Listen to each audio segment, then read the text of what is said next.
Support for this podcast comes from the Central Valley Journalism Collaborative, connecting communities with the resources, infrastructure, and networks to ensure a vibrant local free press.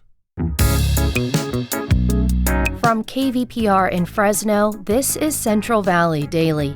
It's Wednesday, July 1st. I'm Sarith Hawk. Seniors are going back to school, as in older adults over 65.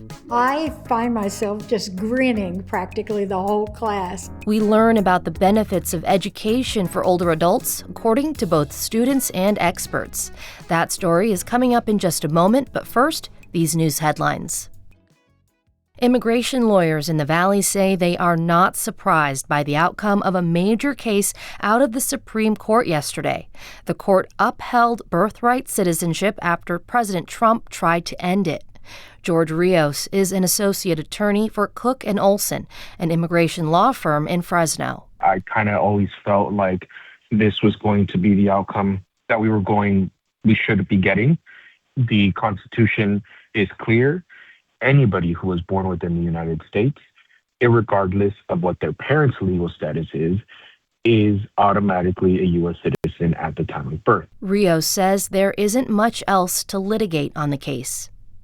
Governor Gavin Newsom signed a budget for the upcoming fiscal year that starts today. Cap Radio's Laura Fitzgerald has more on the $351 billion spending plan. The budget represents a deal between Governor Gavin Newsom and the legislature after months of negotiations. It zeroes out the state's deficit the next 2 fiscal years. This final version rejects many of the social services cuts Newsom originally proposed, like for health care for immigrants without legal status and in-home supportive service workers. The spending plan also caps corporate tax credits and taxes digital software sales to bring in more revenue. It also directs the Department of Finance to present options to the legislature next year for taxing corporations to subsidize Medi-Cal coverage for their lower-earning employees. Counties and election officials also got more funding to be able to purchase new tabulation equipment and hire additional staff ahead of the November election. The final spending plan amounts to $351 billion. That's up from the $215 billion budget Newsom approved during his first year in office. That was Cap Radio's Laura Fitzgerald reporting. The city of Fresno will get the final round of funding for downtown development as promised from the state of California. Governor Gavin Newsom signed off on the remaining $100 million infusion. Fresno Mayor Jerry Dyer says the money completes a $250 million commitment by the state to invest in downtown infrastructure. Dyer says the money will help to replace aging water and sewer systems, rebuild streets and sidewalks, and improve lighting and pedestrian safety. You may notice a fewer number of cantaloupes in the produce aisle. That's because there's a current widespread shortage of the fruit, but it's expected to last for a short amount of time. Industry experts say weather-related challenges are causing the shortage. About 70% of California's cantaloupes are produced in the valley. Ag experts say despite the shortage, the harvest season is on schedule and there should be enough volume to ship out by early July. If you enjoy Central Valley Daily and want even more news, tune into our broadcast. KVPR is Central California's NPR station. Find us on your radio at 89.3 FM in Fresno, 89.1 in Bakersfield, or tell your smart speaker to play KVPR. And now to our main story. Although students are typically thought of as young people enrolled in K-12 schools or college, many people over 65 also make up the student population in the San Joaquin Valley, and they're still reaping the benefits of learning physically and emotionally. KVPR's Rachel Livinal recently checked out a class at an assisted living home to find out more. You guys like to dance, I can tell. Merced College instructor Ophelia Cruz is 73 years old. But whenever her students in her injury and fall prevention class figure out her age, they're shocked. When they find out that I'm older than them, they're going, what? And I said, the secret is movement and consistency. You have to do it all the time. That's why Cruz is teaching this class at an assisted living home called Park Merced. 2 days a week, Cruz lays out a speaker with oldies music, some chairs, and a variety of weights. Okay, you guys get the weights. 85-year-old student Mady Montague is lifting 3-pound dumbbells. She says the single pounders were too easy. This has been great for me, and I'm getting so I forget my cane, which is super. Fall prevention is just one Merced College class that attracts people 65 and older. Enrollment data shows seniors make up about 1% of the student population at Merced College, and less than that at other Valley universities. Still, those students say even at their age, they reap the benefits of education when they do enroll, like exercising their bodies or their brains. They want a place that they can go and ask questions and learn things. Ricky Alvarez is a program manager at the Osher Lifelong Learning Institute at Fresno State, which is open to anyone 50 and older. OLLI is a nonprofit that operates at universities all over the country, and the one at Fresno State served more than 500 students last year. Research shows education can help older adults with stress management and isolation. It can also help improve confidence, adaptability, and memory. They don't want to earn a degree. They've already done that. They just want some mental stimulation. Some classes talk politics, like this current events class held in person and online. We're all part of history because we're old, right? That was instructor Lanny Larson. Other classes teach new games to play or even how to write a memoir. Alvarez says their members find new purpose as students. They feel empowered. They feel like they're in the know. They feel like they can speak on these topics, situations, and things that are going on. And I feel like they come out motivated. Most of all, people attend these classes for the social connection, because finding friends is not the same as it used to be.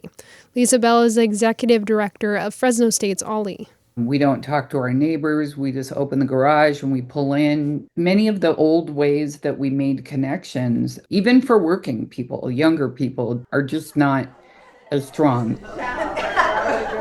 That's something Mady Montague thinks of while attending Ophelia Cruz's class. Sweat gleams on her forehead as she takes a seat next to her friends, Susan Lee and Shelley Jasper. They're both in their 70s. I find myself just grinning practically the whole class. If you're shy, you can't be shy very long, huh, Susan? Oh, no, I don't think so. They say age shouldn't be a factor in learning something new. Not to learn anything at any age. Stop learning, you're going to stop living. College classes mean longevity and maybe a new social circle, too.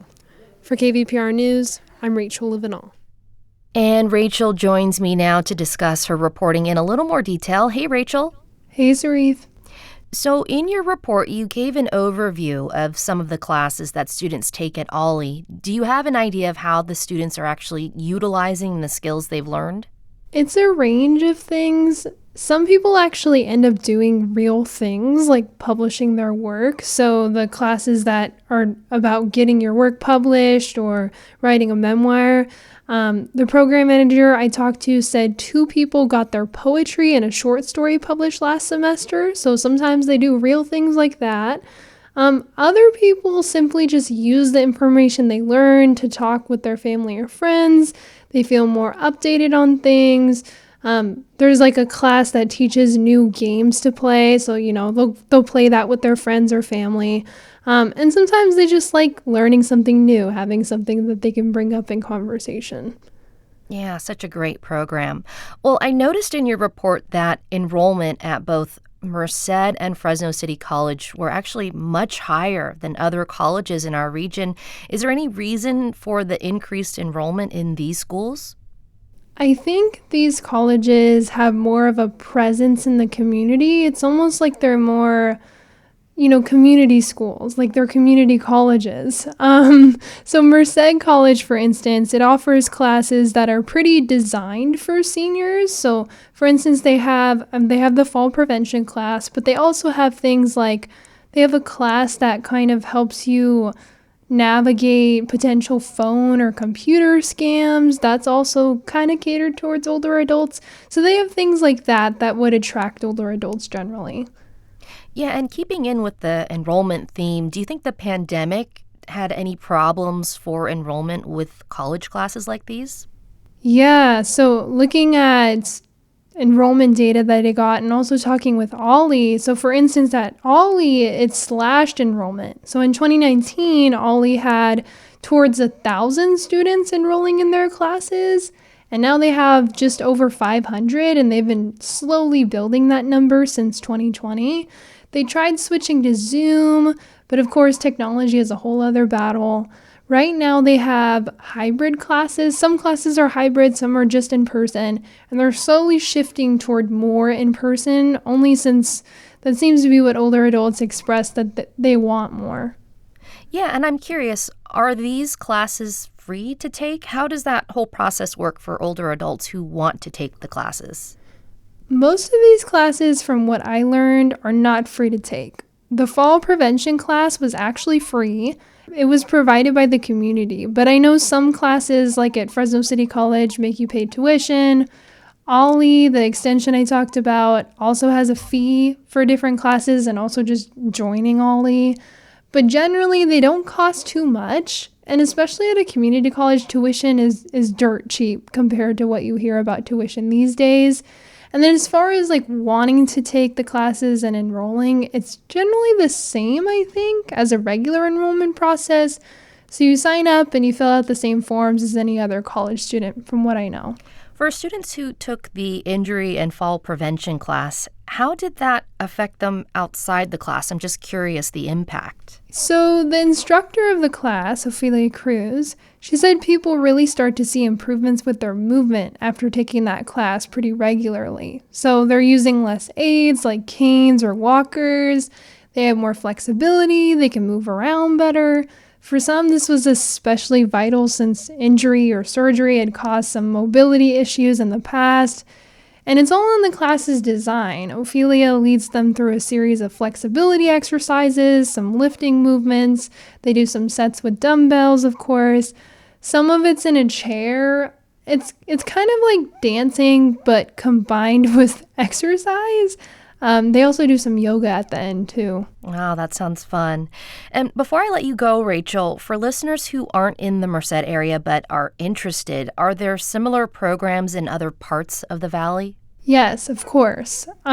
These kinds of non-credit classes are offered at other community colleges, like I said, at Fresno City College. With the data I got, I found choir and band are very popular classes for older adults at several different community colleges because it's more like performing than sitting and learning. You're kind of in the class to be in the choir. There are also often extensions at four-year universities. So like I said, Ollie, but also, for instance, CSU Bakersfield hosts something called a 55 plus club. And that invites older adults to volunteer on campus and go on field trips, just like Ollie does.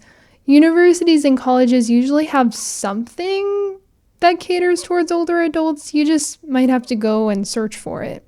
Wow, looks like lots of options no matter where you are in the Valley.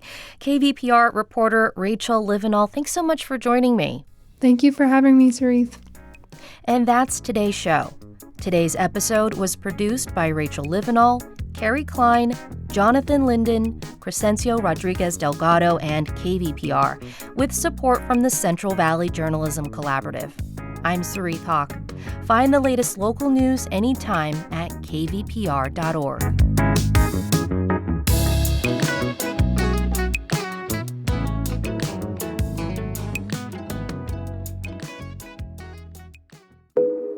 Each story you hear on Planet Money starts with a question. What happens if we refund tariffs? Why are groceries so expensive? At NPR, we stand for your right to be curious because the forces shaping our world can be hard to see. Follow NPR's Planet Money wherever you get your podcasts and start seeing how the economy really works.